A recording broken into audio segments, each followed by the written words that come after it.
नमस्कार। विद्युत क्षेत्र को व्यक्त करने के लिए हमने एक नई धारणा काम में ली थी, जिसको फैराडे ने दिया था विद्युत क्षेत्र रेखाएं, जिसके द्वारा हम विद्युत क्षेत्र को व्यक्त करते हैं कि कहाँ पर विद्युत क्षेत्र है, कहाँ पर विद्युत क्षेत्र की मात्रा ज़्यादा है और कहाँ पर विद्युत क्षेत्र की जो है उसकी मात्रा या तीव्रता कम है। उसको व्यक्त करने के लिए जो ये क्षेत्र रेखाएं, फील्ड लाइंस जो खींची जाती है, वो क्या होती है, क्या ये वास्तव में होती है या काल्पनिक रूप से व्यक्त की गई है, और ये किस प्रकार से विद्युत क्षेत्र को व्यक्त करती है। और थोड़ा सा हिंट दिया था कि हम इस प्रकार से लाइनें खींचते हैं।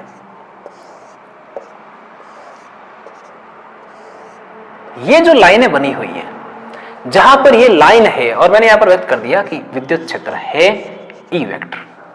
ये जो लाइनें खींची गई है, ये एक काल्पनिक लाइनें होती है जो बता रही है कि यहां पर विद्युत क्षेत्र है, मतलब यहां कोई अगर आवेश आएगा तो उस आवेश पर विद्युत बल कार्यशील होगा।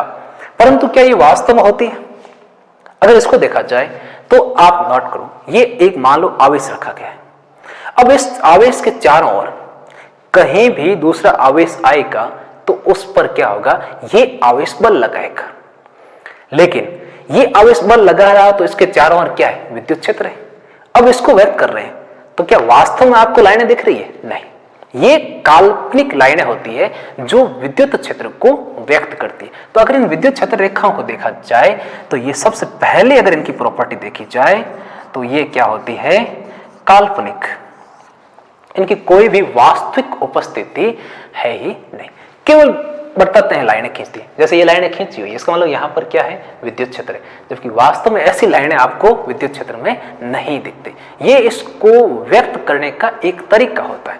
दूसरी चीज, ये विद्युत बल रेखा यहां से शुरू हुई, आगे जा रही है, अब आगे जाके वापस इसी पॉइंट पर आके मिलेगी या आगे चलती जाएगी और किसी जगह पर जाके खत्म हो जाएगी। तो ये लाइनें जो होती है, अगर इस पॉइंट से शुरू हो रही है तो कभी भी वापस घूम के इस पॉइंट पर नहीं मिलती है। यानी कि जहां से शुरुआत हुई वापस वहां आके कभी भी नहीं मिलेगी। तो ये जो काल्पनिक रेखा है, इसकी जो वक्र होता है वो कैसा होता है, खुला वक्र होता है। तो विद्युत बल रेखा जो है वो कैसा वक्र बनाती है, खुला वक्र बनाती है। तीसरा पॉइंट इसका, अगर आप विद्युत क्षेत्र के मान देखो तो इस जगह पर मान लो विद्युत क्षेत्र का केवल एक ही मान हो सकता है, दो मान विद्युत क्षेत्र के नहीं हो सकते। यानी कि दो दिशाओं में एक आवेश बल अनुभव नहीं कर सकता। यहां आवेश स्थित है तो वो केवल इसी दिशा में बल का अनुभव करेगा। एक ही दिशा में आवेश बल अनुभव कर सकता है तो विद्युत क्षेत्र की जो दिशा होगी वो भी क्या होगी, केवल एक ही दिशा होगी। इस कारण से दो बल रेखाएं कभी भी एक दूसरे को नहीं काटती। यानी कि तीसरा पॉइंट अगर देखा जाए तो दो बल रेखाएं या क्षेत्र रेखाएं परस्पर नहीं काटती। ऐसा कभी भी नहीं होगा कि दो लाइनें परस्पर काटे। जैसे ये एक लाइन, ये दूसरी लाइन, ये जो चीज है नहीं हो सकती। ये पहली फील्ड लाइन, दूसरी फील्ड लाइन यहां काट रही है, इम्पॉसिबल। दो फील्ड लाइनें एक दूसरे को परस्पर कभी भी नहीं काटती है।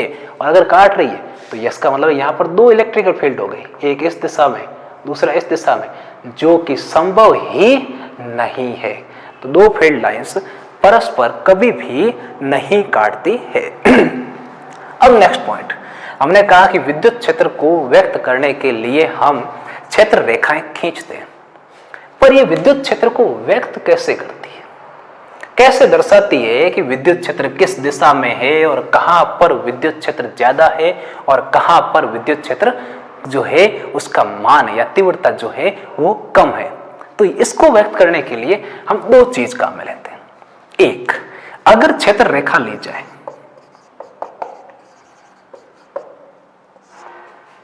तो उस पर जो स्पर्श रेखा खींची जाएगी, टेंजेंट लाइन जो होगी वो, और दूसरा इन क्षेत्र रेखाओं की जो आपेक्षिक घनत्व होगा वो चीज। इन दोनों के द्वारा हम दो चीज को व्यक्त करते हैं। जो स्पर्श रेखा होती है वो विद्युत क्षेत्र की दिशा को दर्शाती है। जो स्पर्श रेखा होती है वो विद्युत क्षेत्र की दिशा को व्यक्त करती है, और जो आपेक्षिक घनत्व होता है वो व्यक्त करता है तीव्रता के मान को। जो विद्युत क्षेत्र की तीव्रता है उसके मान को व्यक्त करता है। अब स्पर्श रेखा विद्युत क्षेत्र की दिशा को कैसे व्यक्त करती है, और जो आपेक्षिक घनत्व है वो तीव्रता को कैसे व्यक्त करता है। तो जैसे ये एक फील्ड लाइन है, इस प्रकार से, इसमें से कोई एक लाइन उठा ली हमने, मान लो ये, तो ये जो फील्ड लाइन बनी हुई है इसके किसी भी पॉइंट पर, जैसे हमने इस पॉइंट पर अगर स्पर्श रेखा आप खींचोगे तो इस दिशा में बढ़ेगी। ये स्पर्श रेखा खींची आपने, अब ये जो स्पर्श रेखा है वो इस पॉइंट पर, जो ये बिंदु है ये है स्पर्श रेखा, ये जो स्पर्श रेखा आपने खींची है वो इस पॉइंट पर जो है किसको दर्शाती है, विद्युत क्षेत्र की दिशा को दर्शाती है। यानी कि यहां पर विद्युत क्षेत्र क्या होगा, इस दिशा में। अब ठीक है, आप यहां पर देखो तो इस जगह स्पर्श रेखा इस दिशा में जा रही है, तो विद्युत क्षेत्र दिशा क्या होगी, इस दिशा में। एक चीज और देखो, अगर विद्युत बल रेखा सीधी लाइन में, तब आप दिशा किस तरफ लोगे, सीधी लाइन में है तो स्पर्श रेखा क्या होगी, ठीक इसके ऊपर होगी। यानी कि आप कहोगे विद्युत क्षेत्र किस दिशा में, अब इस दिशा में है। फिर सेकंड, आपेक्षिक घनत्व किसको व्यक्त करता है, और ये व्यक्त करता है विद्युत क्षेत्र की तीव्रता के आपेक्षिक मान को। कैसे, जैसे देखो आप, ये बल रेखाएं ये बहुत सारी खींची गई है किसी विद्युत क्षेत्र में, इस प्रकार से बहुत सारी बल रेखाएं खींचते हैं हमने, इसका मतलब यहां पर विद्युत क्षेत्र है। परंतु अगर इन लाइनों को देखा जाए तो अलग अलग स्थानों पर विद्युत क्षेत्र का मान क्या है, अलग अलग है। कैसे, देखो दिशा भी अलग अलग है सब जगह, और इसकी तीव्रता का मान भी क्या है, अलग अलग है। यहां पर देखो लाइनें क्या है, पास पास है, और यहां आगे जाके देखो लाइनें क्या हो रही है, दूर हो रही है। तो यहां पर अगर देखा जाए तो लाइनें पास पास है। ये एक हमने क्षेत्रफल लूप ले लिया, और एक लूप हमने यहां पर लिया इसी सेम क्षेत्रफल का एक दूसरा लूप ले लिया। अब आप इन दोनों लूप में तुलना करो, इस लूप में से ये सारी लाइनें होके गुजर रही है, जबकि इसमें लाइनों की संख्या क्या है, कम है। तो नंबर ऑफ लाइंस अगर देखे जाए तो यहां ज्यादा है, और यहां नंबर ऑफ लाइंस क्या है, कम है। और अगर नंबर ऑफ लाइंस कम है, इसका मतलब यहां पर तीव्रता भी क्या है, कम है, और यहां पर तीव्रता क्या है, अधिक है। तो जहां पर विद्युत क्षेत्र रेखाएं सघन होगी, ज्यादा पास पास होगी, जितना निकट हमने बनाया है वहां पर तीव्रता का मान क्या होता है, अधिक होता है। और जहां पर विद्युत क्षेत्र रेखाएं दूर दूर है वहां पर तीव्रता का मान क्या होता है, कम होता है। तो विद्युत क्षेत्र रेखाएं किस प्रकार से विद्युत क्षेत्र को इंडिकेट करती है, अगर उसको देखा जाए तो जो स्पर्श रेखा खींची जाएगी किसी भी पॉइंट पर लाइन के, इस फील्ड लाइन के उस स्थान पर स्पर्श रेखा किसको व्यक्त करेगी, विद्युत क्षेत्र की दिशा को। यानी कि यहां पर विद्युत क्षेत्र जो कि सदिश राशि है वो इस दिशा में। और तीव्रता का मान देखा जाए, कहां पर तीव्रता ज्यादा है, तो जहां पर लाइनें जितनी सघन होगी, जितनी पास पास होगी, वहां पर तीव्रता क्या होगी, अधिक होगी। और जहां पर लाइनें जितनी दूर होगी वहां पर तीव्रता का मान क्या होगा, कम होगा। और अब इन पॉइंट्स को देखो, पहली चीज काल्पनिक होती है, वास्तव में नहीं होती। हम खींचते हैं कि विद्युत क्षेत्र है तो बताएं कैसे, तो उसके लिए लाइनें खींचते हैं। और इनकी जो धारणा दी थी वो सबसे पहले इनकी धारणा दी थी फैराडे ने। अब इनको खींचा कैसे होती है, काल्पनिक।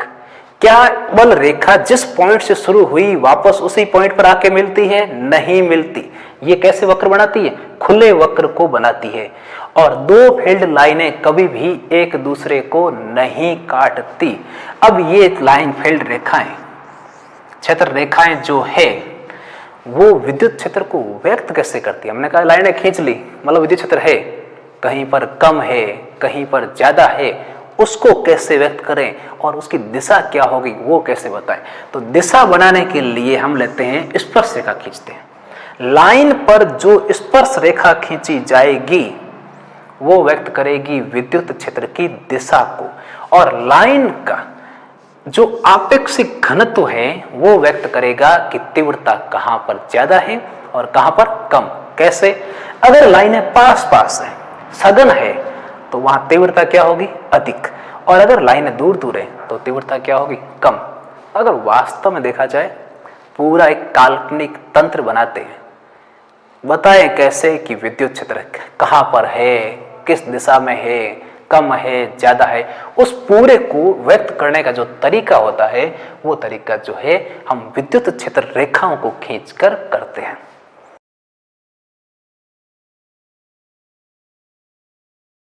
अब विद्युत क्षेत्र रेखाओं, विद्युत क्षेत्र और विद्युत क्षेत्र की तीव्रता, इनके बारे में पिछले वीडियो में और आज के वीडियो में हमने देख लिया।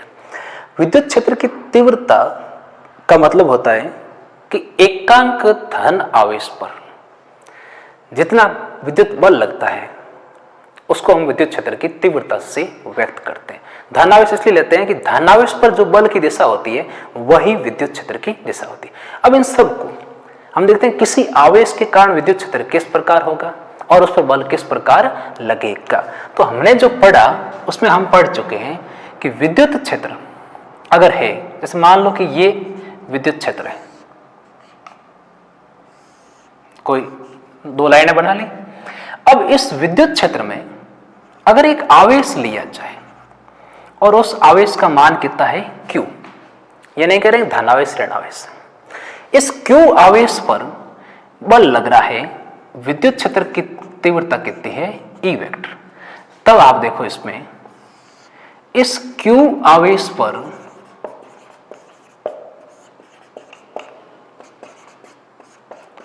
जो विद्युत बल कार्यशील होगा उसका मान, क्योंकि हम जानते हैं विद्युत क्षेत्र की तीव्रता का मतलब होता है F/Q। एकांक आवेश पर लगने वाला बल विद्युत क्षेत्र की तीव्रता कहलाती है। तब यहां से देखो F का मान कितना होगा? Q × E, यानी कि इस पर जो बल लगेगा F बराबर Q × E। किस दिशा में लगेगा? किस आवेश पर? अगर धन आवेश है तो बल किस दिशा में लगेगा, और अगर ऋण आवेश है तो बल किस दिशा में लगेगा। अगर उसको देखा जाए तो पहला कंडीशन, विद्युत क्षेत्र में अगर धन आवेश है, यानी कि आवेश कैसा है? +Q, तब उस पर बल किस दिशा में लगेगा। ये सारे छोटे छोटे पॉइंट आपको याद रखने होते हैं। तो ये है विद्युत क्षेत्र, हमने बना लिया E वेक्टर। यहां पर एक आवेश स्थित है +Q। अब अगर आप इस पर बल के मान देखोगे तो F बराबर +Q E वेक्टर के बराबर होगा, क्योंकि आवेश का मान कैसा है? प्लस। अब प्लस है, इसका मतलब आप देखो E और F दोनों की दिशाएं क्या होगी? जो दिशा E की है वही दिशा क्या होगी? F की होगी, यानी कि E की दिशा में ही इस पर बल लगेगा। तो लैंग्वेज क्या बनेगी? विद्युत क्षेत्र में धन आवेश पर जो बल लगता है वो विद्युत क्षेत्र की दिशा में, विद्युत क्षेत्र भी इस दिशा में है और बल भी इस दिशा में है, उसी दिशा में लगता है। दूसरा, अगर विद्युत क्षेत्र में ऋण आवेश है, आवेश कैसा है? -Q है, उस स्थिति में इस ऋण आवेश पर बल किस दिशा में लगेगा? यहां तो धन आवेश था, हमने कह दिया विद्युत क्षेत्र की दिशा में, E भी इसी दिशा में है, F भी इसी दिशा में। अगर ऋण आवेश होता, जैसे ये है विद्युत क्षेत्र इस दिशा में, यहां विद्युत क्षेत्र है इस दिशा में, यहां आवेश स्थित है और उसका मान कितना है? -Q, और इस विद्युत क्षेत्र का मान कितना है? E vector. उस स्थिति में अगर आप बल का मान देखो इस फॉर्मूले से, तो Q का मान यहां कितना रखना है? -Q, ऋण आवेश है, तब ये मान कितना आएगा माइनस क्यू ई वेक्टर। अब आप यहां से देखो ये मान कितना है, अगर आप इसमें देखो तो ये मान देखो ई वेक्टर और साथ में क्या आ रहा है, नेगेटिव आ रहा है, तो एफ वेक्टर बराबर माइनस क्यू ई वेक्टर के बराबर है। इसका मतलब है कि जो ई की दिशा है उसके ठीक विपरीत दिशा में बल है। ई इस दिशा में है तो एफ इस दिशा में होगा, यानी कि इस पर जो बल लगेगा वो लगेगा विद्युत क्षेत्र की विपरीत दिशा में, यानी कि ऋण आवेश पर विद्युत क्षेत्र की विपरीत दिशा में बल लगता है, यानी इसकी दिशा ठीक इसके विपरीत होती है। अब विद्युत क्षेत्र में धन आवेश पर बल लग रहा है विद्युत क्षेत्र की दिशा में, ऋण आवेश पर बल लग रहा है विद्युत क्षेत्र की विपरीत दिशा में। किसी बिंदु आवेश के कारण हमने विद्युत क्षेत्र के मान को देखा था, और एक बिंदु आवेश के कारण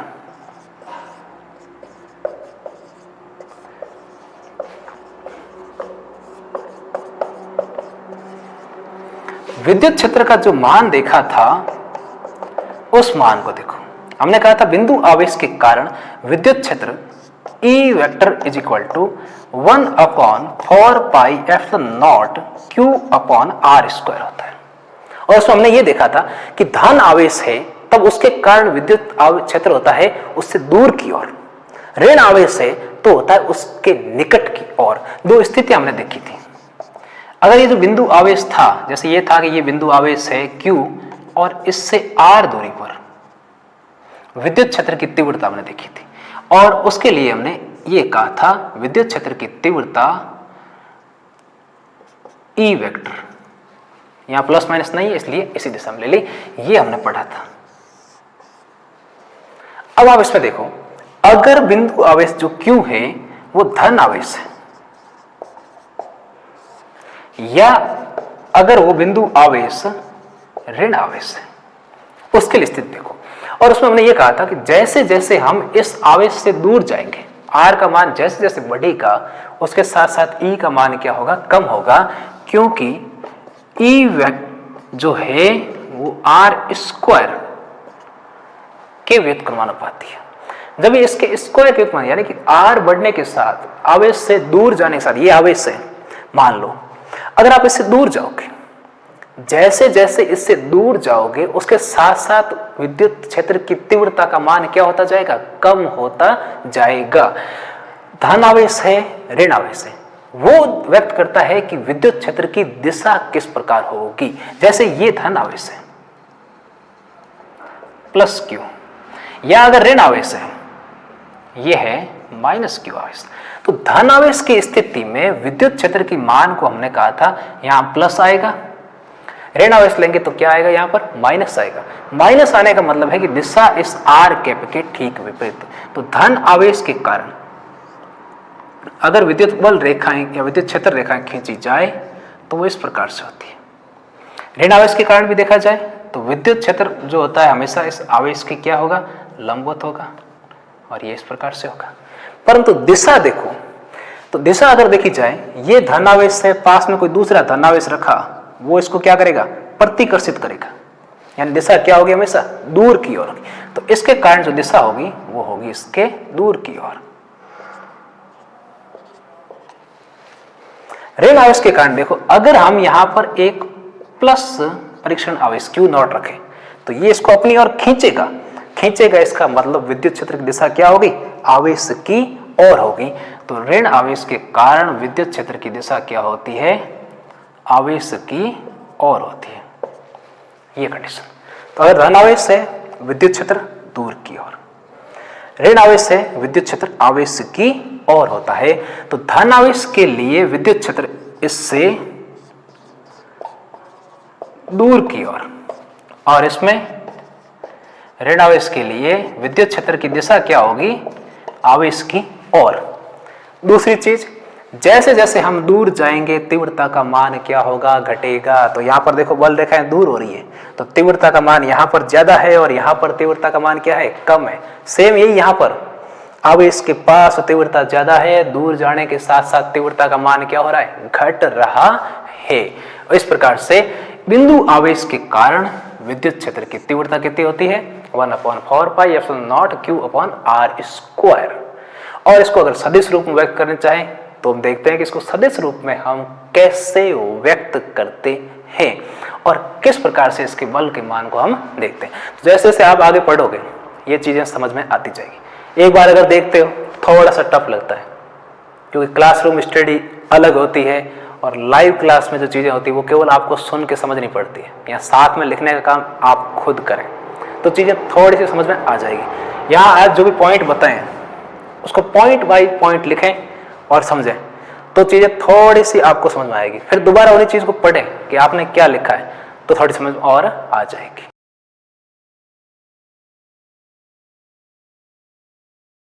अब अगर दो आवेश पास पास स्थित हो तो उन स्थितियों में विद्युत क्षेत्र रेखाओं को हम किस प्रकार खींचेंगे और वो क्षेत्र रेखाएं जो है किसको व्यक्त करती हैं। जैसे अगर देखा जाए एक धनावेश के पास में अगर एक ऋण आवेश स्थित है तो क्या होगा। तो देखो इसमें यह है पहला आवेश धन आवेश और यह है दूसरा आवेश ऋण आवेश। धन आवेश से बल रेखाएं क्या होती निकलती है और दूर की ओर जाती है। तो ये धन आवेश से इससे बल रेखाएं निकल रही है और लंबवत दूर की ओर इस प्रकार से।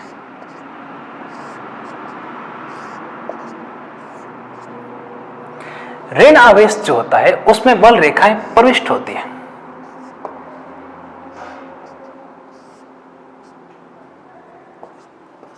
इस प्रकार से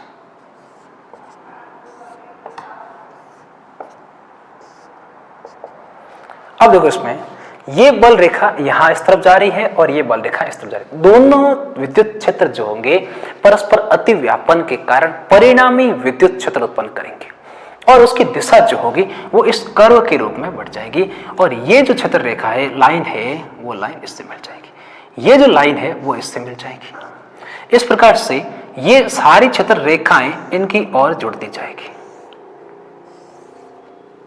तो अगर एक धनावेश के पास दूसरा ऋण आवेश स्थित है तो क्षेत्र रेखाएं जो होगी वो वक्राकार रूप में मुड़ जाती है और ये क्षेत्र रेखा भी इससे वक्राकार रूप में जाकर के मिल जाएगी। इस प्रकार से फील्ड लाइनें चेंज हो जाती हैं। अब देखो इसमें ये जो लाइनें जो परस्पर पास आ रही है ये चीज किसको व्यक्त करती है। तो अगर धनावेश के पास ऋण आवेश स्थित है तो विद्युत क्षेत्र रेखाएं धनावेश से शुरू होकर के ऋण आवेश पर जाकर के खत्म हो जाती है। लेकिन ये जो लाइनें परस्पर निकट आने का प्रयास कर रही हैं, अगर अकेला आवेश होता तो लाइनें दूर थी, जैसे ही दूसरा ऋण आवेश आया लाइनें क्या हो गई सब सारी की सारी लाइनें एक तरफ खींच रही है और ये जो एक तरफ खींचने का प्रभाव है उसी के कारण इनमें क्या होता है आकर्षण होता है। जैसा कि हमने पहले बताया था कि विपरीत प्रकृति के आवेश धनावेश और ऋण आवेश इनके बीच में हमेशा क्या होता है आकर्षण होता है। अब इसी के अनुरूप अगर हम या तो दोनों धनावेश ले लें या हम दोनों ही क्या ले लें ऋण आवेश ले लें तो उस कंडीशन में क्या होगा, यानी एक धनावेश के पास में दूसरा धनावेश हो या ऋण आवेश के पास में दूसरा ऋण आवेश हो, तब देखो यह है पहला धनावेश और यह है दूसरा धनावेश। अब उस स्थिति में यहां इससे बल रेखाएं लंबवत निकलेगी, इससे भी लंबवत निकलेगी, पर यहां पर देखो आप एक बल रेखा इस तरफ से आ रही है दूसरी इस तरफ से, दोनों परस्पर क्या हो रही है रिवर्स डायरेक्शन से आएगी और रिवर्स डायरेक्शन से आने के कारण एक दूसरे को क्या करेगी दूर की ओर धकेलेगी, यानी कि प्रतिकर्षण होगा। तो ये लाइनें सारी की सारी दूर की ओर मुड़ जाएगी इस प्रकार से।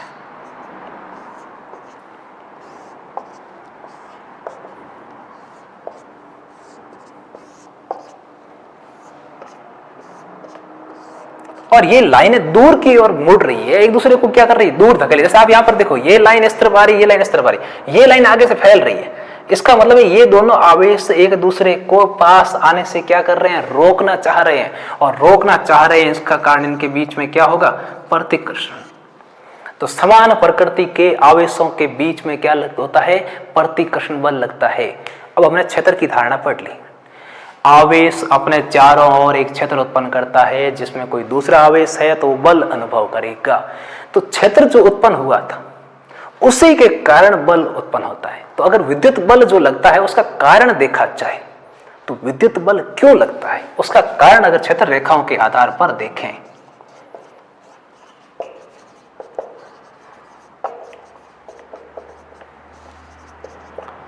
और ये आवेश पर ही क्यों लगाता है। विद्युत बल जो लगेगा वो आवेश का दूसरे आवेश पर लगेगा। नॉर्मल उदासीन वस्तु पर विद्युत बल कभी भी नहीं लगता है। तो क्यों लगता है उसका कारण देखो। विद्युत बल लगने का कारण ये होता है कि पहला आवेश अपने चारों ओर विद्युत क्षेत्र उत्पन्न करेगा, ठीक उसी प्रकार से दूसरा आवेश भी क्या करेगा, अपने चारों ओर विद्युत क्षेत्र उत्पन्न करेगा। तो दोनों आवेशों के जो विद्युत क्षेत्र है यह है प्रथम आवेश और यह है द्वितीय आवेश। ये दो आवेश हैं। अब इन दोनों आवेशों ने, इसका भी अपने चारों ओर विद्युत क्षेत्र होगा और इसके चारों ओर भी क्या होगा, विद्युत क्षेत्र होगा। पहले आवेश का विद्युत क्षेत्र, जैसे दोनों का प्रभाव है, मान लो ये पहला आवेश, इसका पूरा प्रभाव है, दूसरा आवेश इसका भी प्रभाव है। अब दोनों जब पास है तो दोनों के जो विद्युत क्षेत्र यानी कि दोनों का जो प्रभाव है वो परस्पर क्या होता है, एक दूसरे पर अन्योन्य क्रिया करता है। यानी कि इसके विद्युत क्षेत्र का इसके विद्युत क्षेत्र पर क्या होता है, प्रभाव उत्पन्न होता है। उसी प्रभाव के कारण इन दोनों आवेशों के बीच में बल लगता है, जो या तो आकर्षण प्रकृति का हो सकता है या प्रतिकर्षण। आकर्षण कैसे, प्रतिकर्षण कैसे, तो यहां पर देखो, धन आवेश का विद्युत क्षेत्र और ऋण आवेश का विद्युत क्षेत्र, ये दोनों विद्युत क्षेत्र आपस में जब अन्योन्य क्रिया करते हैं तो एक दूसरे को अपनी ओर खींचते हैं। और जब ये एक दूसरे को अपनी ओर खींचते हैं यानी कि जोड़ने का प्रयास कर रहे हैं, उसी कारण से हमें क्या लगता है, आकर्षण बल लगता है। और यहां पर देखो आप, धन आवेश है, धन आवेश दोनों ये एक दूसरे से बल रेखाओं को दूर भेज रहे हैं। यानी कि जो इनकी अन्योन्य क्रिया है वो परस्पर विरोध करने की है, यानी कॉम्बाइन करने की नहीं है, या विरोध कर रहा है। और विरोध कर रहा है इसी कारण से इनके बीच में क्या लगता है, प्रतिकर्षण लगता है। इसी प्रकार से अगर ऋण आवेश लिए जाते तो भी सेम होता, तब भी इनके बीच में क्या होता, परस्पर प्रतिकर्षण होता। यानी कि समान प्रकृति के आवेशों में हमेशा एक दूसरे को दूर धकेलने की प्रकृति यानी कि प्रतिकर्षण होता है, और विपरीत प्रकृति के आवेशों में हमेशा एक दूसरे को पास खींचने की यानी कि आकर्षण प्रकृति पाई जाती है। हीर रांझा का प्यार जो है एक दूसरे को क्या कर रहा है, निकट खींचने का प्रयास कर रहा है। और यहाँ दूर धकेलना यानी कि समलैंगिकता यहाँ अलाउ नहीं है, ठीक है ना। आवेशों में समलैंगिकता नॉट अलाउड, लेकिन ये रिश्ता खिंचाव वाला अलाउ है।